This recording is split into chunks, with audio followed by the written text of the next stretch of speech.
The Switch 2's library is stacked, but a handful of these games didn't just get good reviews, they got actual perfect scores.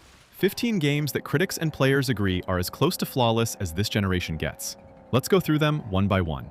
Final Fantasy VII Rebirth picks up right after the Midgar section and lets you loose across the wider world map for the first time, covering the Grasslands, Junon, Costa del Sol, and the Gold Saucer.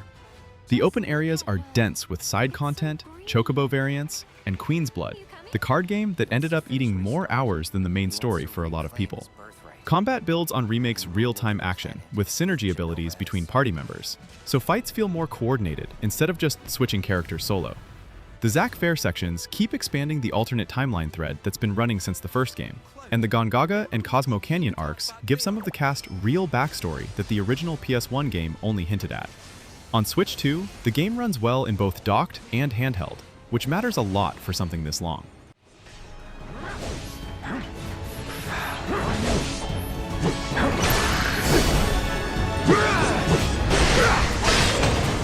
This is the first Splatoon spin-off, built around a single-player campaign, instead of competitive turf wars.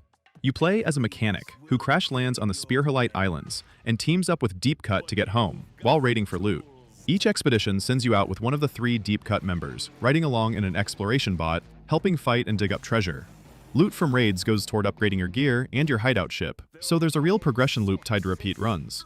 Co-op supports up to 4 players locally or online, and the game auto-scales difficulty depending on how many people are in a raid. Salmonid enemies show up on the islands too, which ties it back into the wider Splatoon lore. It's a different kind of Splatoon game, focused more on exploration and gear building than Ink Turf, and it landed well with people who wanted more story out of this universe. Another that spins ink around you, and more. And the best part? You can use them together. Dragon Quest I and II HD 2D Remake. This wraps up the Erdrick trilogy remakes that started with Dragon Quest III. Both games got the HD 2D treatment, pixel sprites over painterly 3D backgrounds, plus new cutscenes and voice acting for key story beats.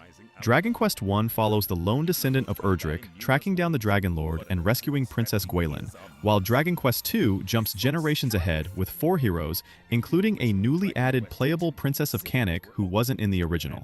The remake fills in a lot of narrative gaps that the NES originals just didn't have room for, giving both games actual named side characters and extra story context around the monster invasion in 2. New boss fights were added on top of the classic turn-based battles, and there's an underwater area now that's fully explorable in the second game.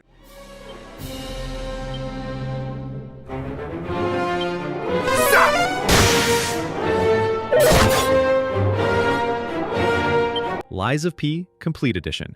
This version bundles in everything: the base game, the full Overture prequel expansion, and every quality of life patch since 2023. It's a Souls-like wrapped around a dark, twisted take on Pinocchio, set in the crumbling city of Krat after the puppets turned on their creators.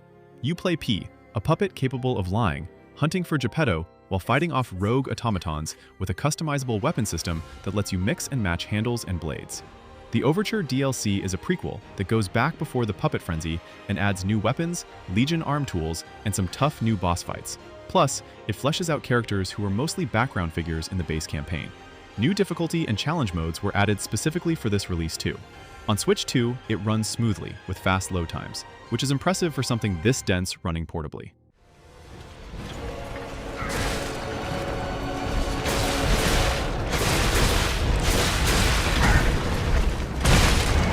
Trails in the Sky First Chapter. A full remake of the game that kicked off the Trails series over 20 years ago, now rebuilt in 3D with a hybrid battle system that lets you swap between real-time field combat and full turn-based command battles. The story follows Estelle and Joshua Bracer as they travel across the Liberal Kingdom after their father, Cassius, vanishes without explanation. It's a slow-burn JRPG that leans hard into world-building, small-town side quests, and a cast of characters who show up again and again across the wider Trails timeline. The remake adds full voice acting, reworked UI, and crafts and arts abilities that get flashier presentation than the original ever had. It's also a genuinely good entry point if you've never touched a Trails game before, since it's the actual starting point of the whole series.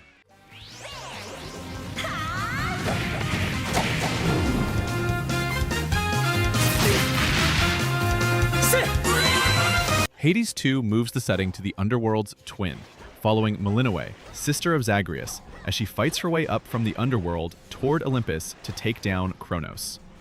The core roguelike loop is back. You die, you go again. And every run reshuffles the boons, weapons, and enemy layouts. New tools like the Omega abilities and a broader cast of gods to pull boons from keep runs feeling different even after dozens of attempts. The story unfolds gradually across failed runs, same as the first game, with relationships between characters deepening the more time you spend with them between attempts. Combat adds spellcasting on top of the melee and dash formula from the original, giving you a genuinely different toolkit to build around. Supergiant's writing and voice work carry a lot of the weight here too, since half the appeal is just talking to everyone back at base.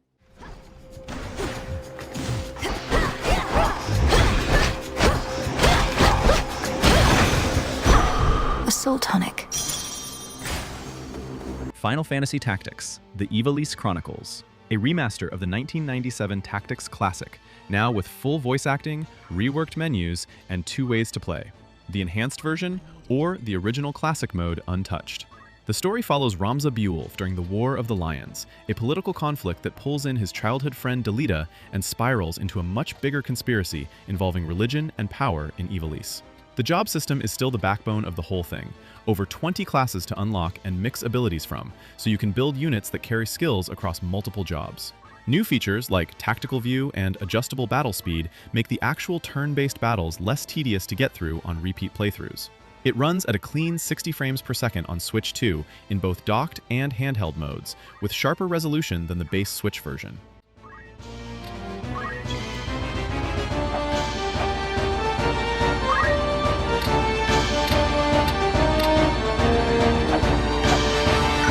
Cyberpunk 2077 Ultimate Edition, the complete package, base game plus the Phantom Liberty expansion, all bundled together and optimized specifically for Switch 2 hardware. You're V, a mercenary in Night City chasing a way to survive after a biochip goes wrong in your head, with Keanu Reeves' Johnny Silverhand riding along in your consciousness the whole way. Phantom Liberty adds an entire new district, Dogtown, along with a spy thriller storyline involving Idris Elba's character and a genuinely different ending path than the base game offers. The open world is still one of the most detailed in any game on the system, and getting it running well in handheld mode is a real technical achievement given how demanding this game has always been. Years of patches since the rocky 2020 launch mean the game people are playing now barely resembles what shipped originally. Combat, hacking, and build variety are all deep enough that 2 different playthroughs can look nothing alike.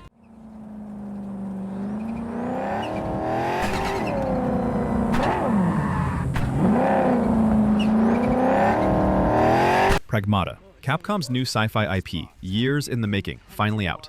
You play Hugh, an astronaut stranded on a lunar research station that's been overrun by a rogue AI, paired with Diana, a young android who becomes both your combat partner and the emotional center of the story.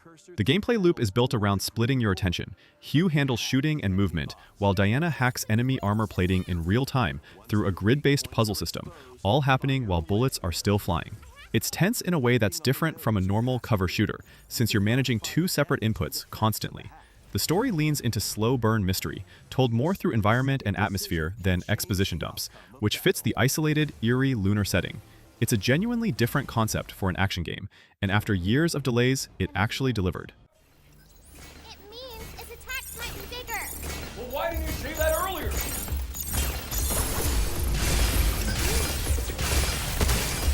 Blueprints, a puzzle roguelike about a mysterious manor called Mount Holly, left to you after your great-uncle's death, with one catch. To inherit it, you have to find the rumored 46th room in a house that officially only has 45. Every day resets the manor's layout, and you draft which rooms appear as you explore, so no 2 runs look the same. There's no dialogue from other characters. The entire story is pieced together from notes scattered around the house, which makes the whole experience feel like slowly assembling a mystery with fragments instead of being told anything directly.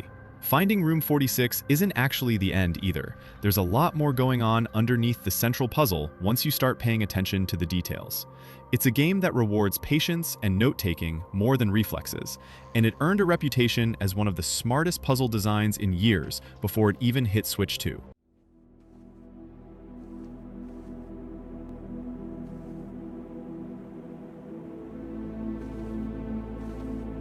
Final Fantasy VII Remake Intergrade. the first chapter of the Remake trilogy, covering the Midgar section of the original 1997 game in far more detail than anyone expected.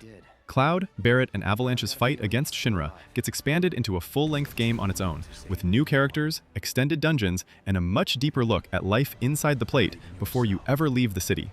Combat blends real-time action with a tactical pause menu for abilities and magic, which keeps it accessible without losing the strategic layer old-school fans wanted.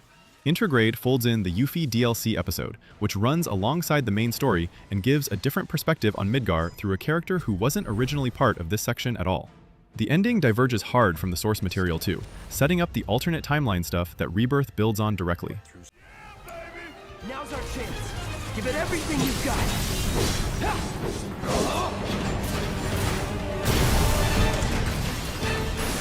Mina the Hollower trades platforming for top-down action inspired by classic Zelda, specifically the Game Boy era entries. Mina is an inventor and Hollower's guild member, summoned to Tenebrous Isle to fix a set of power sources called spark generators, only for her ship to get wrecked by a sea monster before she even arrives. The core mechanic is burrowing. Mina can dig underground on most surfaces to dodge hazards, sneak past enemies, or open up new routes through the map. You pick a starting weapon from 3 very different options early on, each with its own moveset, and unlock more tools as you go.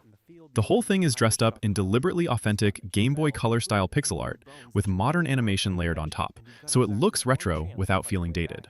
It's a tightly designed action-adventure that earns its Zelda comparisons instead of just riding on them. Plasma during a fight by filling the meter on the bottom of the screen before your plasma vials can heal you effectively. This means dealing significant damage first, then finding a quiet place to activate the heal.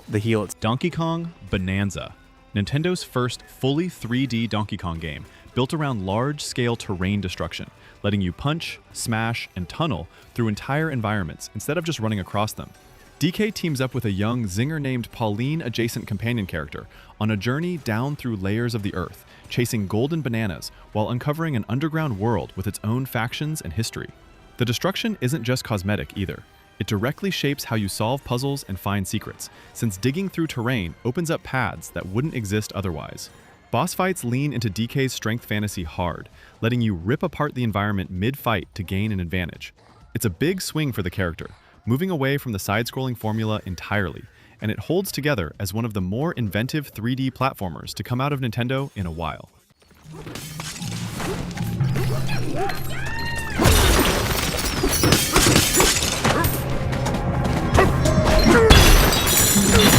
Pokémon Pokopia. The world starts out desolate, and your job is to rebuild it, terraforming land, constructing buildings, and getting Pokémon centers back up across 6 territories. Raising the environment level in each zone is the core loop, done through building, decorating, and creating habitats that attract more Pokémon to move in. Since Ditto can't fully transform, its power-ups instead come from other Pokémon, teaching it partial abilities, which becomes its own progression system. There's a real narrative mystery running underneath the cozy surface too, about what actually happened to all the people, delivered gradually instead of upfront. It plays like a mix of Dragon Quest Builders and Animal Crossing, filtered through the Pokémon license, and it's a much bigger game than either of those comparisons might suggest.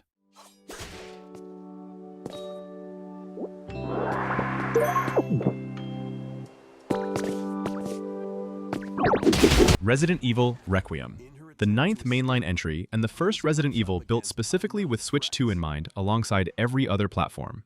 It splits time between 2 protagonists, Grace Ashcroft, a new character with real ties to the series' history through her mother Alyssa, and Leon Kennedy, back in familiar territory. Grace's sections lean into stealth and scarcity, low on ammo and firepower, while Leon's segments go for the faster, action-driven pace fans know from the RE4 remake. Both storylines eventually intersect, and the whole thing is set in and around Raccoon City, tying it directly back to where the series started.